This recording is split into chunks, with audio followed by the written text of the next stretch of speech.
Dominican ചൈതന്യം പരിഹാര ജീവിതപരവുമാണ്. വ്രതങ്ങളുടെ അഭ്യസനം, ആശ്രമ ജീവിതത്തിലെ ക്രമാനുഷ്ഠാനം, സമൂഹ ജീവിതം എന്നിവയിലാണ് നമ്മുടെ പരിഹാര ജീവിതം പ്രധാനമായി അടങ്ങിയിരിക്കുന്നത്. സഭയിലുള്ള നോമ്പ്, ഉപവാസം, മറ്റു പ്രായശ്ചിത്തങ്ങൾ, മൗനം, സന്യാസ വസ്ത്രം എന്നിവയിലെല്ലാം പരിഹാര ജീവിതത്തിൻ്റെതായ വശങ്ങളുണ്ട്. ഇതിനു പുറമെ സന്യാസിനിയെ ശരിയായി രൂപപ്പെടുത്തി ധ്യാന ദർശനത്തിനൊരുക്കുക എന്ന ഉദ്ദേശ്യവും ഡൊമിനിക്കൻ സന്യാസിനിയുടെ സമൂഹ ജീവിതത്തിനും ആശ്രമത്തിലെ അനുഷ്ഠാനങ്ങൾക്കും ഉണ്ട്. നിയമങ്ങളുടെ കൃത്യമായ അനുസരണം ആത്മനിയന്ത്രണത്തിന് അവരെ സഹായിക്കുന്നു.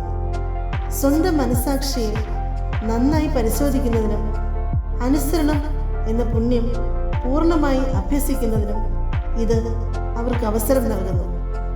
ഇന്ദ്രിയങ്ങളുടെയും വികാരങ്ങളുടെയും സ്വാഭാവികമായ ചപലത നീക്കി ആത്മസമാധാനത്തിലും സഹോദര സ്നേഹത്തിലും വളരാൻ ഇത് അവരെ സഹായിക്കുന്നു. ധ്യാന ദർശനത്തിനും പ്രേക്ഷിത പ്രവർത്തനത്തിനും വേണ്ട ഒന്നാമത്തെ വ്യവസ്ഥയാണിത്.